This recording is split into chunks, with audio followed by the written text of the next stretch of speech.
como saben, de las metodologías ágiles, eh, está profundamente relacionado con el tema de la gestión de proyectos. Y de alguna manera este es el quinto momento desde mi punto de vista y creo que estoy en lo cierto, investigando. En algún momento yo me planteé en dónde encajan como marco de referencia las metodologías ágiles, qué son las metodologías ágiles, qué es la gestión de proyectos. Ya lo hemos visto desde otros puntos de vista y yo lo vi, y cuando lo investigué lo confirmé como un momento más en la historia de la administración, o donde podríamos, probablemente algunos los tengan claro, otros más o menos, pero lo preciso, pues se encuadra en la administración pura y dura, por así decirlo, en la forma como hacemos las cosas para gestionar las organizaciones. ¿Cuál es una de las grandes razones de la administración? Desde luego lo podemos hacer en lo personal, pero fundamentalmente los seres humanos nos organizamos. Veo un ligero desfase, si me empieza a dar complicaciones mi, la, la señal de video, desactivo y voy activando o reactivando para compartir también algunas presentaciones. Bueno, continuamos. La administración busca organizar una serie de recursos para el logro de los objetivos. ¿Cómo lo hacemos los seres humanos? Agrupándonos.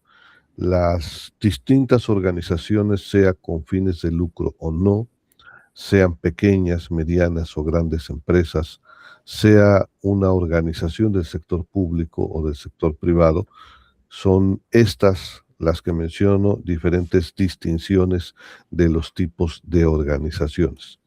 Y las organizaciones requieren de formas de hacer las cosas. Durante el inicio, cuando dejamos de ser sedentarios cuando dejamos de ser nómadas para convertirnos en sedentarios, nos encontramos ante una serie de problemas que debían ser resueltos.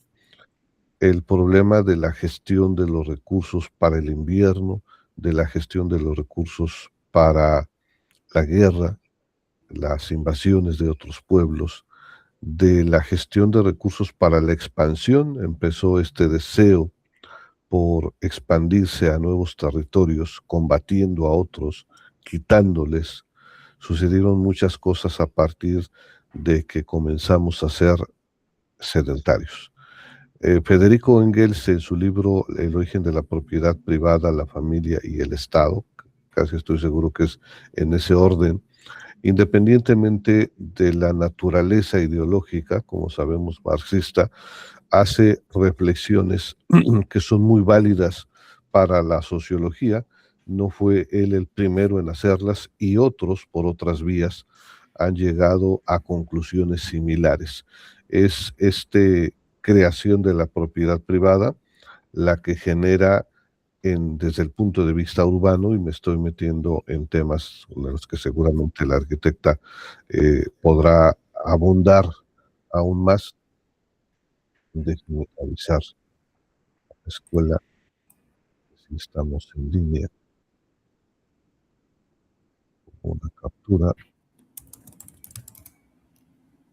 Entonces, estos problemas de urbanismo estuvieron generados precisamente por la necesidad, digo urbanismo, por así mencionarlo, con la necesidad de gestionar los recursos de esas aldeas que se comenzaron a convertir en ciudades.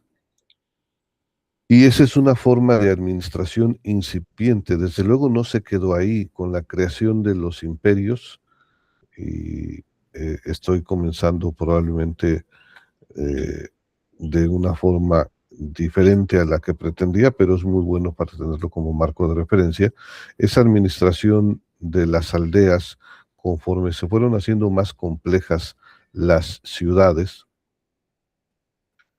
la expansión de los imperios, que como saben se dio en donde ahora precisamente se dan gran parte de los conflictos geopolíticos y geoeconómicos, que es Medio Oriente, tuvieron un momento, un primer momento o una primera etapa con diversos momentos hasta cuando llegamos a la revolución industrial. Y ahí tiene un cambio diferente la administración. Posteriormente, como saben, no solo ha habido una revolución industrial, son cuatro, si no me equivoco. Algunos autores hablan de una quinta. Y en la segunda revolución industrial, en la primera tenemos otra etapa que culmina con la segunda revolución industrial e inicia otra. Y así nos la llevamos en diversos momentos con los modos de producción hasta que llegamos a la era digital, y en algún momento la era digital impone nuevos desafíos a las formas de hacer las cosas. Es ahí donde surge, y voy a compartir pantalla, el tema de las metodologías ágiles y dos conceptos de los que les quiero hablar el día de hoy para efectos de el por qué surgen las metodologías ágiles, y estaré explicando en qué consisten las metodologías ágiles. De alguna manera, ustedes probablemente intuyan que se trata precisamente, como su nombre lo indica, de hacer las cosas de una manera no solo más rápida, sino más eficiente y que responda a los desafíos cambiantes de condiciones diferentes que implican hacer las cosas de forma diferente. Para las nuevas generaciones probablemente no sea tan raro o tan diferente. Eh, a ver, si alguien me ayuda eh,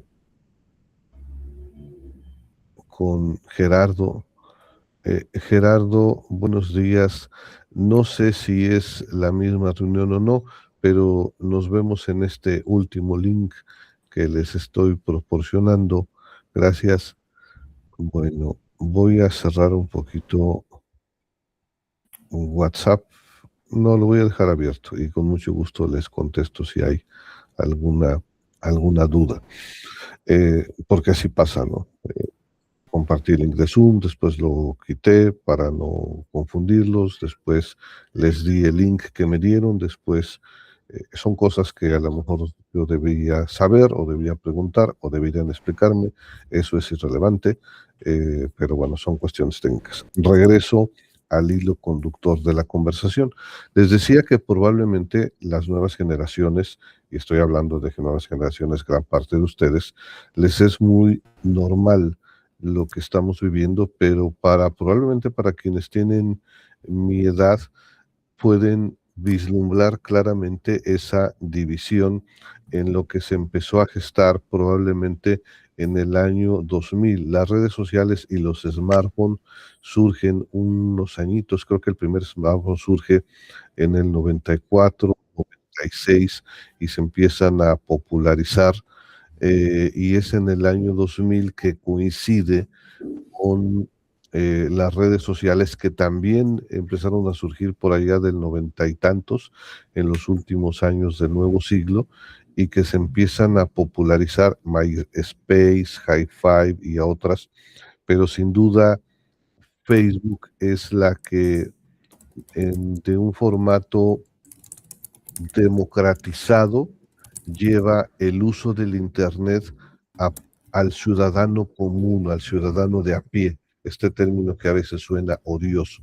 Es decir, que la digitalización ya estaba presente mucho antes, pero a nivel empresarial, desde luego a nivel militar. Hoy hablaremos mucho de cómo las aportaciones de la industria militar han tenido grandes aplicaciones, particularmente para nosotros en la administración, en temas civiles. Hablaremos mucho del US Army College, que es un organismo de élite de las Fuerzas Armadas de Estados Unidos y que nos han aportado a las Fuerzas Armadas un montón de cosas. El concepto, la visión de las habilidades blandas, un montón de cosas desde el punto de vista de la estrategia. La estrategia, como saben, si regresamos a los romanos, si regresamos a Alejandro Magno, si regresamos a estas civilizaciones primigenias que fueron los sumerios, después los egipcios, más tarde los griegos y finalmente los romanos, estos cuatro imperios, desde luego están los persas, también ya mencioné, hay diferentes subdivisiones. Encontramos que la estrategia militar tenía importantes implicaciones administrativas. ¿Cómo llevas a la guerra a un ejército de 100, de 1000, de 10,000 o de 100,000 soldados? Las habituallas, es decir, los, estoy buscando traducir el habituallamiento, espero estar pronunciando adecuadamente la palabra, es decir, los implementos necesarios para la guerra, desde los arreos del caballo, de los carruajes, los escudos, las raciones de los soldados, el dinero, el tesoro que viajaba con estos ejércitos, las carpas para dormir, las carpas para la gestión de los generales, los establos móviles, más adelante los puentes, que es con los romanos que empiezan a edificar para atravesar los ríos y construirlos. Bueno, no llevaban consigo los puentes, pero sí las herramientas para talar árboles y construir puentes móviles de madera y poder atravesar ríos. Es decir, todo esto es un universo logístico que pocas veces observamos o son observables para el ojo común y que son problemas que se planteó la logística para ser solucionados. La investigación o administración son dos cosas, la administración de operaciones y la investigación de operaciones son dos cosas diferentes, también tienen su origen en los temas militares como formas de hacer y de solucionar problemas. Si tienen duda en algunos conceptos que estoy mencionando, apúntenlos y en un momento también se los explico. Bueno, aprovecho y se los explico.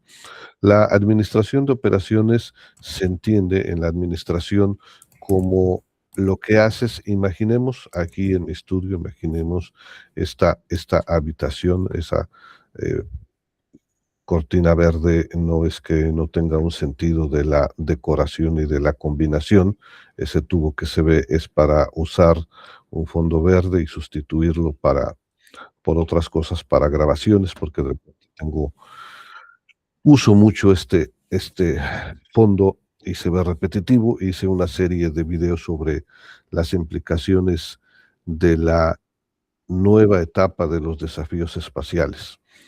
Bueno, imaginemos que la puerta que tengo aquí es el input, es la entrada de las materias primas para producir algo.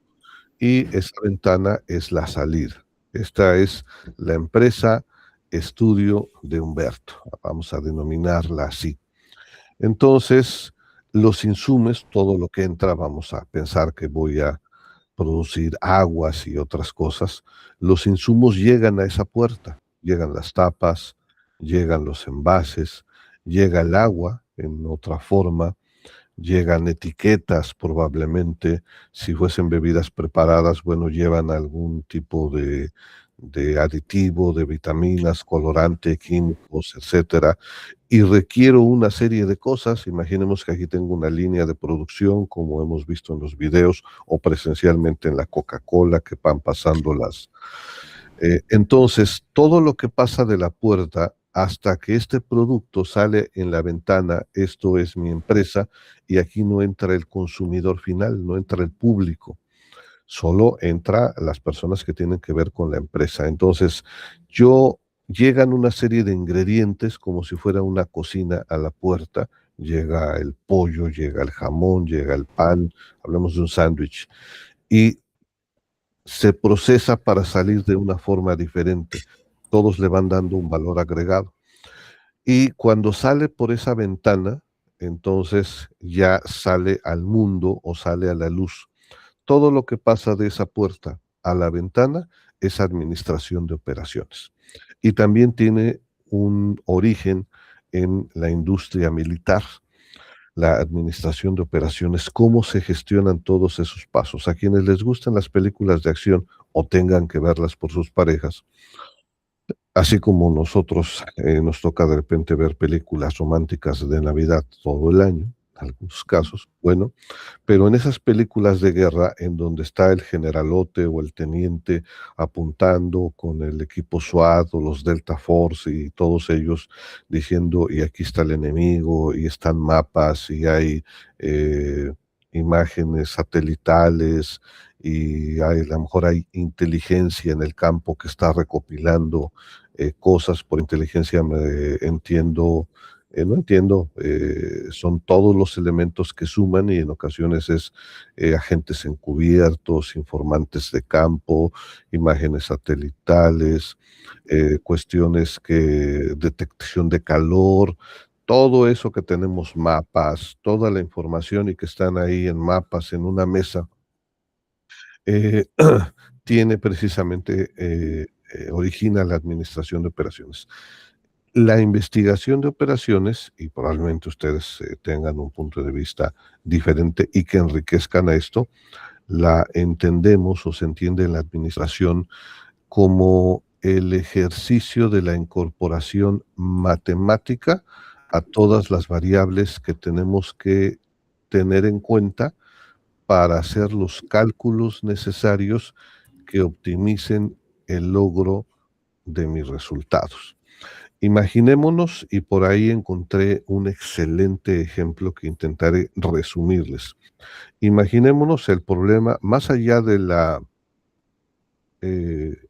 implicaciones ideológicas o estratégicas de quitarle, en teoría, a un país su potencial nuclear y de las implicaciones geoeconómicas de que casualmente hay mucho petróleo ahí o ese país tiene el 40% de las reservas de petróleo.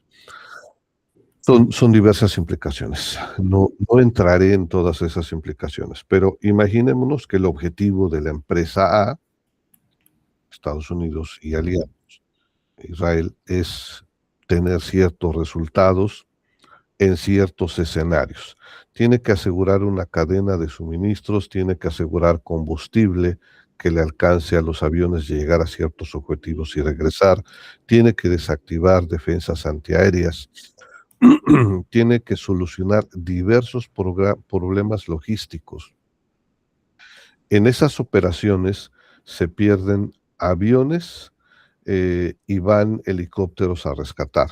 Uno de esos helicópteros se pierde y en vez de tener que rescatar a uno, tienes que rescatar a 10, ¿no? Entonces, eh, todos estos problemas que son mucho más complejos de lo que se los explico es la investigación de operaciones en acción.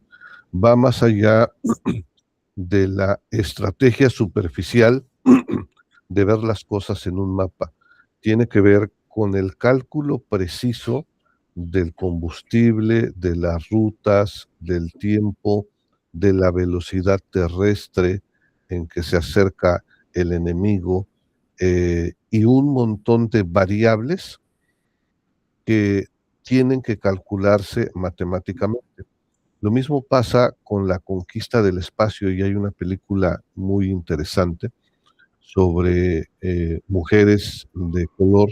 Hay dos películas. Una es sobre el problema del correo en la Segunda Guerra y otra es sobre las mujeres en la NASA, sobre un grupo de mujeres que eran muy buenos para hacer los cálculos y de alguna manera la historia real es de que era un grupo de mujeres de color que fueron reclutadas por diversas razones, yo supongo que porque eran muy buenas en ello, no tenía que ver con el color de su piel, desde luego que no hay ninguna distinción en el talento, desempeño, derechos, eso está por sentado, hago la aclaración porque esta grabación pues sale de mi control y de nuestro control en este momento para que no sea entendida fuera de contexto.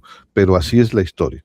Este grupo se dedicaba a hacer cálculos en la NASA y tenía que hacer un montón de operaciones si los materiales iban a resistir. Por ejemplo, ahorita Artemis tuvo problemas en su escudo y decidieron tomar el riesgo de continuar sabiendo que tenía problemas en su escudo térmico para el reingreso.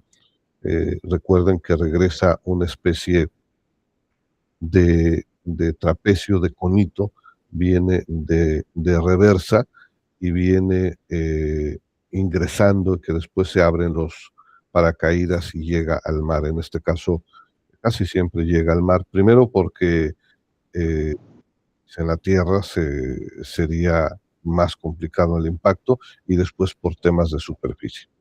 Bueno, cierro el tema de Artemis, pero pongo ese ejemplo. En la industria espacial, como en la militar, como en la administración privada, hay una serie de desafíos que debemos resolver.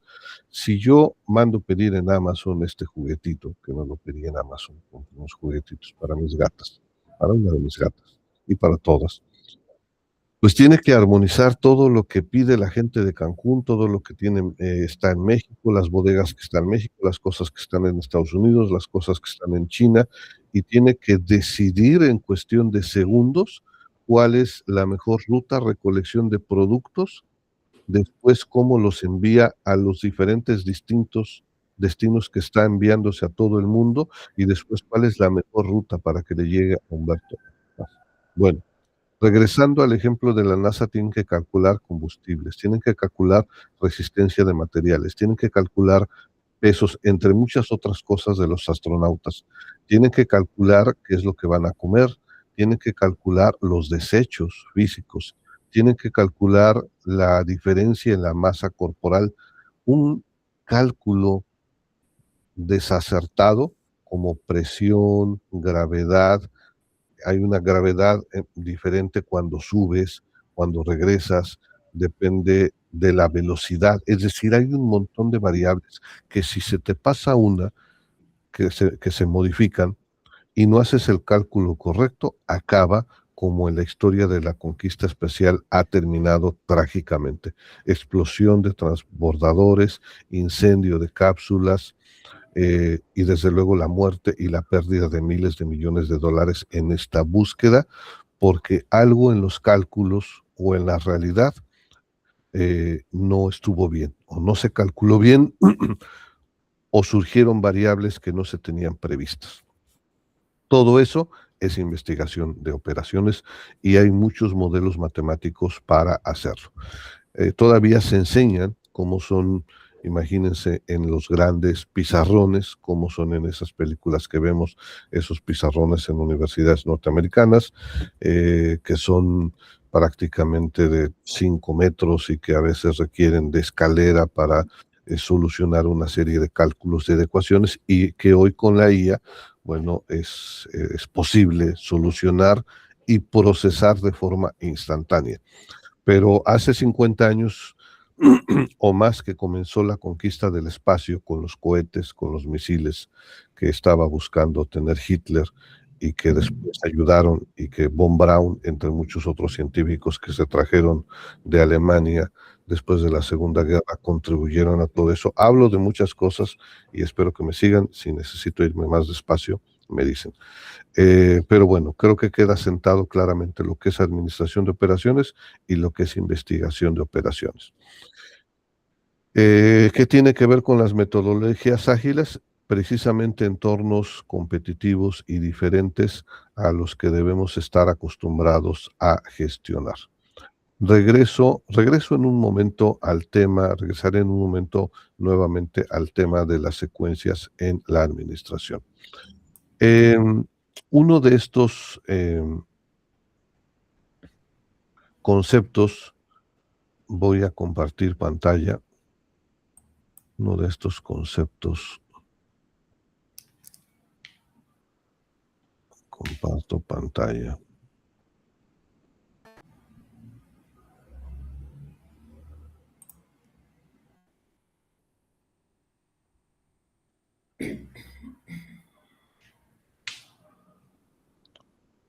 Oh, me avisan cuando estén.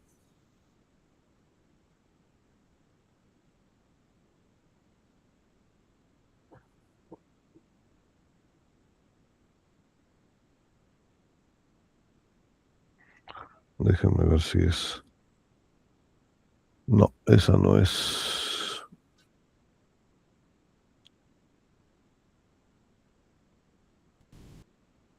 Es esta, el origen militar.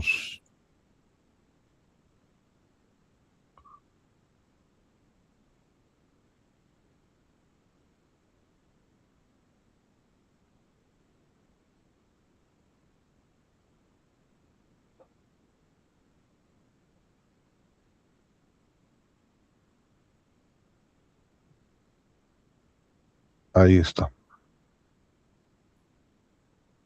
Bueno, voy a desactivar mi cámara para bajar el uso de datos. Y si se ve muy pequeño, se las voy a compartir. De hecho, ya las subí en mis redes sociales, a Facebook y a Instagram, arroba soy Humberto Vergara y arroba, sí, en ambas, Instagram. En algún momento estoy viendo la forma de hacer más grande el...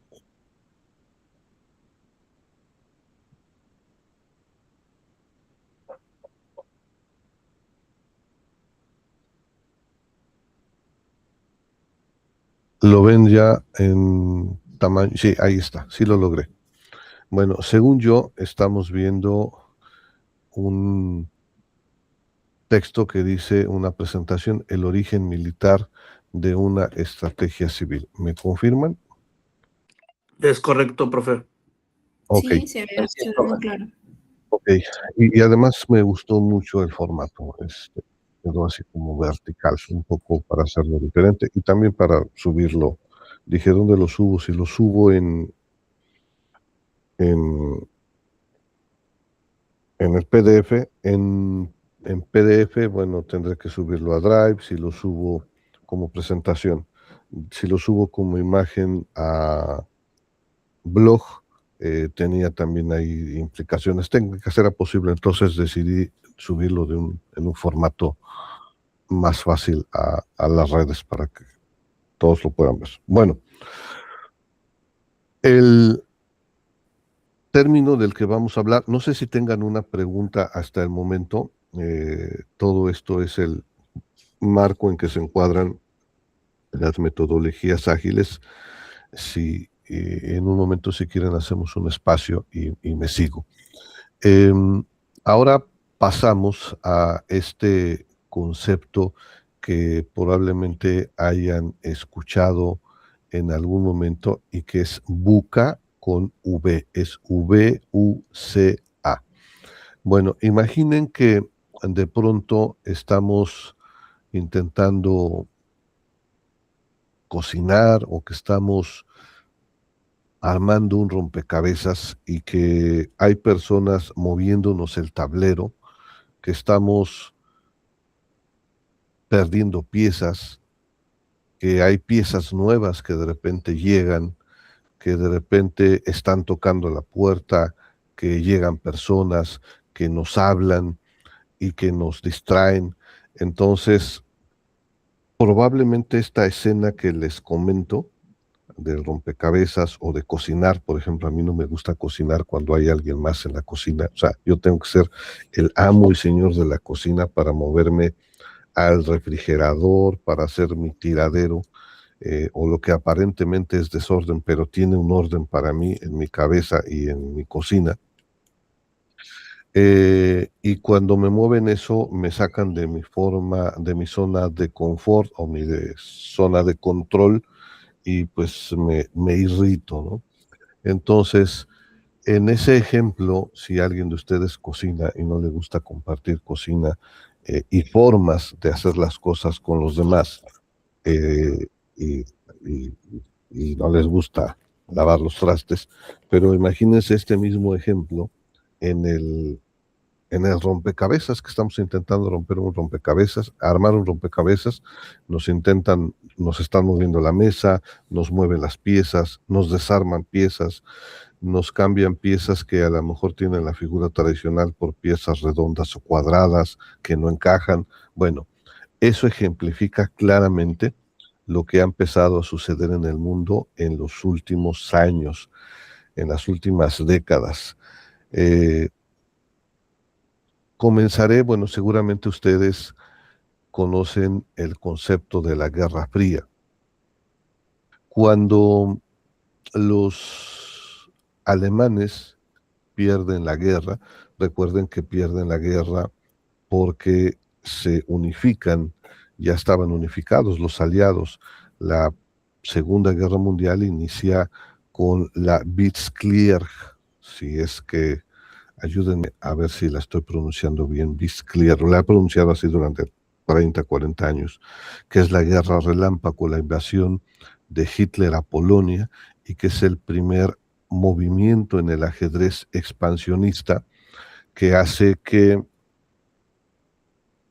toda Europa y todo el mundo se quede pasmada y piensan que si no le dicen nada a Hitler probablemente se detenga. Con eso, porque solo quiere Polonia. En el ajedrez de Hitler está vislumbrado el control del mundo y así va invadiendo país por país, empezando por los países de lo que hoy se conoce como Europa del Este, hasta que ocupa Francia. Italia, bueno, forma parte de esa alianza junto con Japón, pero ocupa gran parte de Europa. Cuando, desde 1939, en 1945, cuando empieza la ofensiva y Estados Unidos entra militarmente al último, porque económicamente estuvo involucrada y desde luego que en la venta de armas desde mucho antes, pero decide entrar con tropas. Todos los países del grupo de los aliados enemigos de Hitler se ponen de acuerdo para avanzar por diferentes frentes. Y cuando llegan a Alemania se dividen en 4 segmentos. Los rusos llegan en un cuadrante, los norteamericanos en otro, los franceses en su frontera natural y el resto de países avanzan en el 4º cuadrante. Los rusos, al final, cuando cae el Tercer Reich, cuando cae Hitler, cuando descubren que pues ya no hay resistencia después de la ocupación y de los desfiles triunfales, etcétera, etcétera, pues deciden retirarse a excepción de Rusia. Y Rusia hace algo parecido que Hitler, ya no se quiso salir de los países que había desocupado de los alemanes y que él ocupó e instaura gobiernos títeres o regímenes satélites, países satélites, así se les conocía, que prácticamente seguían los dictados del Kremlin de Moscú. El Kremlin es el edificio que es sede del poder históricamente desde los zares, si no me equivoco, de Rusia. Al referirme al Kremlin, me refiero al dominio ruso. Y se quedan bajo esa esfera. Es cuando termina la guerra, no existe ese término, pero si queremos hacer una distinción de la Guerra Fría, la guerra real o caliente, podríamos pensar que no existe ese término, pero la guerra real es la confrontación de los ejércitos. Después, cuando pasa el estarse cuidando como en los vaqueros de estar listos para disparar o no, que están ahí viéndose, calculando o fintando si es un combate de box o de lucha, que están calculándose. No hay ataque frontal, pero sí hay una serie de movimientos que buscan minar, desactivar, saber más del enemigo. Eso es la Guerra Fría. Si algunos de ustedes ha visto las películas de James Bond o sus herederos, las películas de James Bond ejemplifican claramente esta pugna entre rusos y norteamericanos, no obstante que Bond es inglés y del servicio secreto inglés, en donde se busca robar secretos, proteger secretos de esta pugna que tiene entre, o que existe desde 1945 entre Estados Unidos y después con la OTAN, la Organización del Tratado del Atlántico Norte, y en su momento lo que fue Rusia con otros países, que el símil de la OTAN era el Pacto de Varsovia. OTAN y Pacto de Varsovia es la organización de los países con propósitos militares, con propósitos de defensa estratégica para buscar la supremacía del mundo entre dos visiones, la capitalista y la visión comunista o de izquierda, izquierda contra derecha, Estados Unidos contra Rusia, esas dos visiones. Entonces, esta Guerra Fría generó una serie de condiciones que de alguna manera establecen un status quo. Estas herederas de estas películas, después hay un montón de películas, son todo un género de estas películas de espionaje, ejemplifican la Guerra Fría, que es el llevar la disputa a una escala menor. Robo de aviones, robo de uranio, desactivar planes, todo eso evita la confrontación directa de enviar tropas, pero hay una confrontación de bajo perfil, soterrada, aparentemente oculta a los ojos de los demás, pero muy real. A todo eso se le denomina la Guerra Fría. Y la lucha por la conquista espacial también se enmarca dentro de esa Guerra Fría. Y todo lo que estoy mencionando tiene que ver con la administración. Recuerden que particularmente hoy vamos a hablar de cómo la industria militar o la organización militar aporta un montón de cosas a la administración. Y este concepto del VUCA, que es VUCA, precisamente empieza a surgir de los órganos, de los diferentes áreas de reflexión, que en este caso es el US Army War College, en donde les voy a escribir para ver si puedo tomar un curso ahí. Esto está enfocado a las Fuerzas Armadas, pero tienen interacciones con los civiles. Y es en donde educan a los estrategas, no solo de guerra, sino del ajedrez geopolítico y geoeconómico mundial. Y no solo, desde luego, eso está muy reservado para las élites, pero ahí se ha desarrollado muchos conceptos que se usan en la vida civil. Y particularmente hoy, déjenme ver cómo cambio de diapositiva, vamos a hablar de este concepto de VUCA. Estos componentes, sí, ya cambió correctamente, que algunos hablan como jinetes, que algunos hablan como pilares y que ejemplifican el acrónimo de 4 grandes conceptos: volatilidad, incertidumbre, en inglés es uncertain o algo así, disculpen mi pronunciación. Eso es el acrónimo en inglés. En español sería VICA, pero es universalmente conocido por VUCA. Entonces es volátil, incierto, complejo y ambiguo. Como su ex, entonces ya saben que es cotorreo, es mame, ¿no? Entonces, el US Army War College fue un concepto que empieza a surgir ahí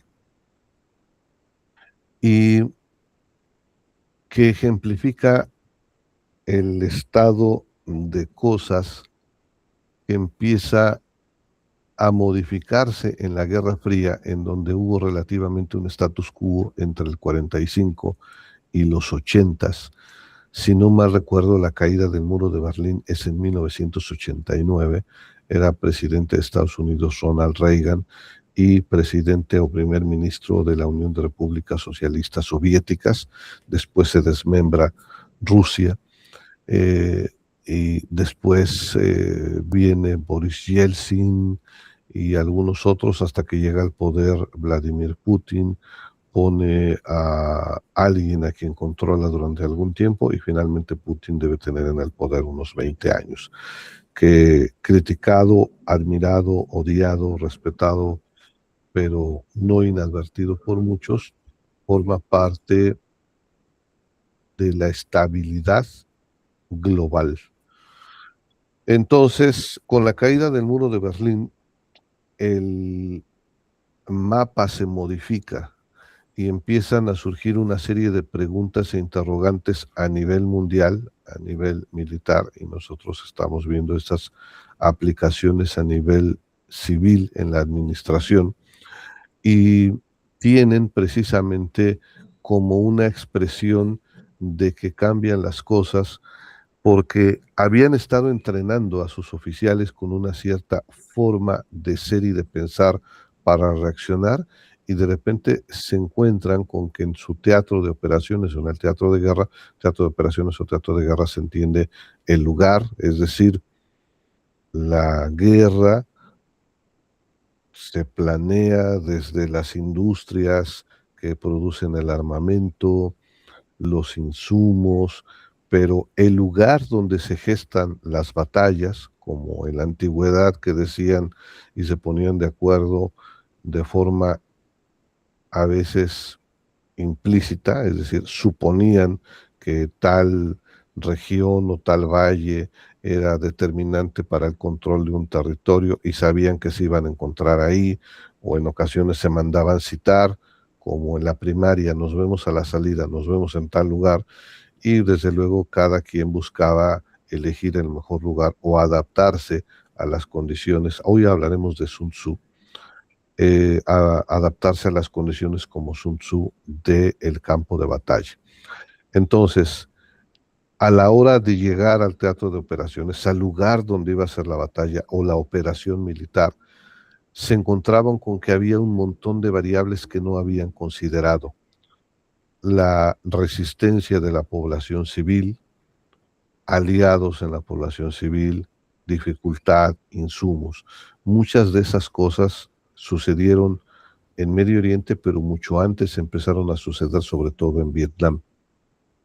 Ya habían venido sucediendo en los años 60 y 70, pero es en el 89, ante el cambio de estas variables, donde el Luz War College se da cuenta que las condiciones del mundo empiezan a ser diferentes y que es necesario replantearse la forma de prepararse para asumir el futuro. Es cuando empieza esta reconfiguración del mundo en donde el enemigo deja de ser Rusia, de repente cae el muro de Berlín y ahora contra quién luchamos.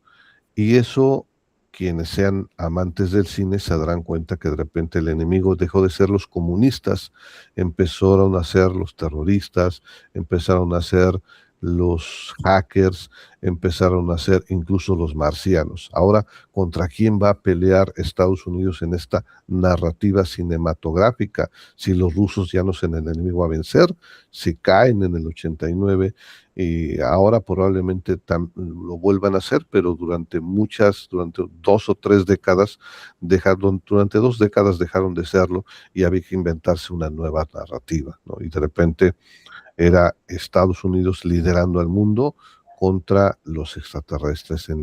De hecho, hay películas icónicas de Will Smith, creo que es 4 de julio o algo así, no confundir con Nacido en un 4 de julio. En esta película en donde el presidente de Estados Unidos encabeza y se sube incluso a un F-16 para atacar un platillo, si alguien recuerda. Bueno, todo esto que parece rollo es que cambia la dinámica. Ya no es Estados Unidos contra Rusia, es contra una serie de diversas amenazas y adversarios en donde no estaban preparados para hacerlo ellos. Entonces, los estrategas militares acostumbrados a este mundo bipolar, descubren esta nueva realidad en donde el muro de Berlín cae a pedazos y el tablero de la guerra también estalla en muchos pedazos, en mil pedazos. Entonces ya no hay un solo enemigo, sino múltiples actores, guerrillas, ciberataques. Las guerrillas ya habían estado presentes en América Latina con ataques con dictaduras de izquierda o de derecha, con guerrillas de izquierda y derecha auspiciadas por el Kremlin o auspiciadas por Washington. Eh, y, y hay una serie de nuevos actores a los que se tiene que tomar en cuenta. Ahí se dieron cuenta que el manual de guerra tradicional ya no servía porque el terreno dejó de ser estático. Esto que pasa en los 90 a raíz de la caída del muro de Berlín es exactamente lo que comenzó a pasar en el mundo corporativo. Alguien o algunos o muchos se dieron cuenta y dijeron, oigan, esto que está pasando ahí, o esto que está pasando en las noticias que vemos, está pasando exactamente en el mundo corporativo.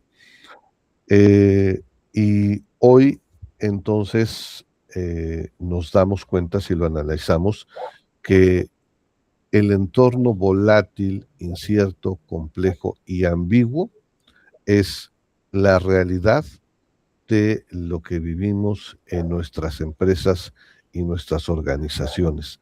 Hoy, de repente, las cosas cambian. Si Ilse, si la arquitecta imagina de repente que hay una huelga en Estados Unidos y eso impacta la cadena de suministro del acero, de la varilla, tanto en existencia como en precios.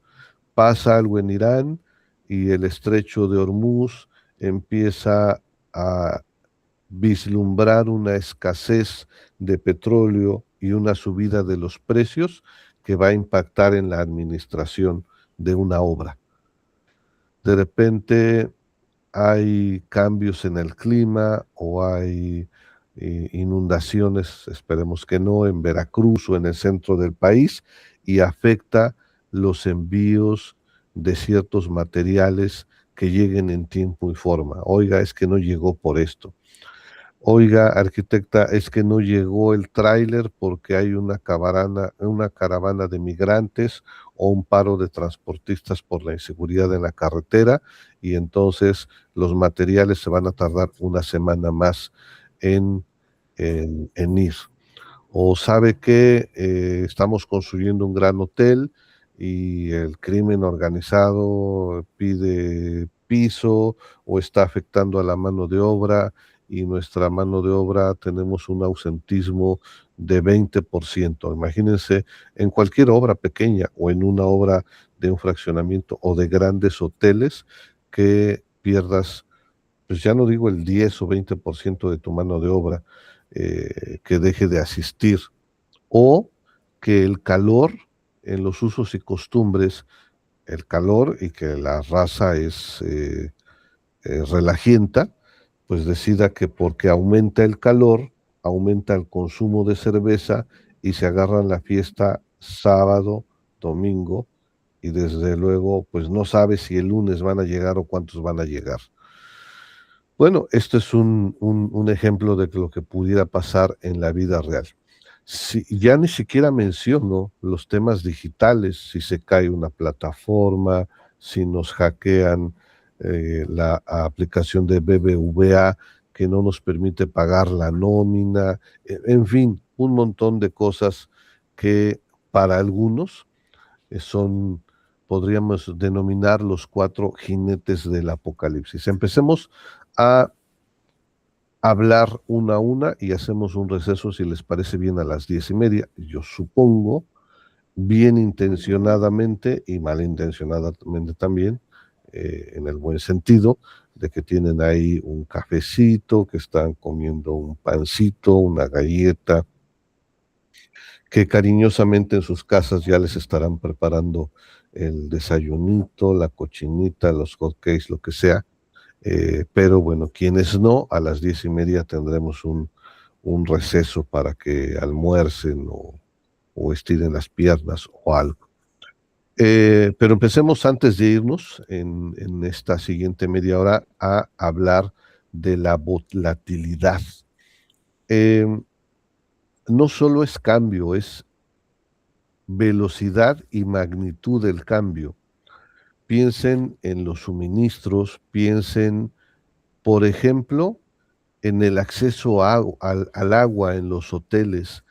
Piensen que estas obras del Tren Maya, estos, creo que son más de 2,000 pilotes que están eh, perforando y contaminando el agua en los diversos mantos freáticos, liberando óxido de las varillas, que son un sistema eh, lacustre subterráneo, de lagos subterráneos interconectado, tiene un impacto en la calidad del agua o la dureza del agua o en el suministro. Nosotros pensaríamos que tenemos agua abundante, pero no, cada vez nos es más difícil y no me dejará mentir nuestro compañero de Ahuacán, cada vez es más difícil tener agua. Imagínense un día sin agua o con poca presión en agua para un hotel de 1,000 habitaciones. Es terrible, es una pesadilla logística. Eh, Imagínense las variaciones en la ocupación en los hoteles, que de repente a los inicios de la temporada de Semana Santa, no de la Semana Santa en sí, de los tradicionales eh, spring breaks, que en algunos casos empiezan a llegar desde enero y febrero, y que la ocupación que esperaban para un 90-95% se cae al 20%. Entonces, esto es una ejemplificación de la volatilidad del entorno. Cosas que un suceso, un taxista en Cancún o en Tulum puede detonar un suceso, una pugna con Uber y muchos otros factores, no solo un suceso, sino una serie de sucesos que pueden impactar las 100 historias que conocemos de la pugna de taxistas. Bueno, pasan la factura a la ocupación hotelera y por consiguiente a la economía regional. Muchos cuando dicen, no, no vivo del turismo, todos en Cancún y la Riviera Maya, todos en Quintana Roo vivimos del turismo de alguna manera, sea indirectamente, pero finalmente el motor, no hay industria, no sembramos nada.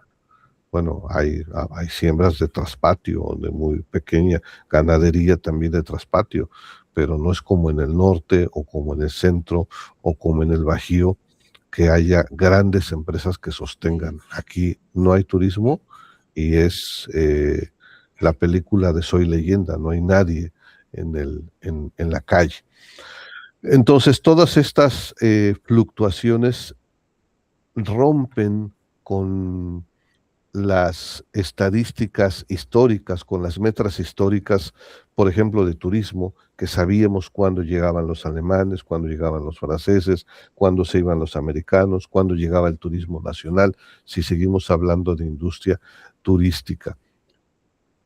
¿Cuál sería uno de los errores terribles? Intentar controlar esta volatilidad con la visión tradicional. Tenemos que ser precisamente, y bienvenida a la palabra, tenemos que ser ágiles para tener una dirección clara frente a todos estos desafíos que de repente son cotidianos y son normales probablemente para ustedes. Bueno, incertidumbre. El pasado ha dejado de ser el espejo del presente y del futuro, por mencionarlo metafóricamente. Es decir, nosotros decíamos en la ocupación hotelera o en la construcción o en el ejemplo que quieran decir, bueno, históricamente esto pasa y este año nos preparamos para tal. Pues eso ya no sucede, puede haber cambios desde el clima que se ha vuelto totalmente incierto. De repente podríamos tener frío, como hoy que hace frío o mucho fresco en pleno, ya estamos en la primavera y está frío, o de repente que tenemos mucho calor en pleno invierno, entonces, o que tenemos temperaturas del centro del país que nunca se habían dado en esta zona. O inundaciones, de repente podemos estar muy tranquilos y cae un chaparrón y de repente, pues, algunas calles de la ciudad están inundadas e impactan en todo, ¿no?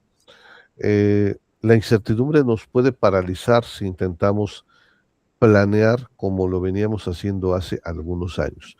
Por eso las metodologías ágiles o el agile, y vamos a seguir abundando, esto es todo un enfoque para entender, es la agilidad nos lleva a la capacidad de estar leyendo de forma constante las distintas variables para responder rápidamente.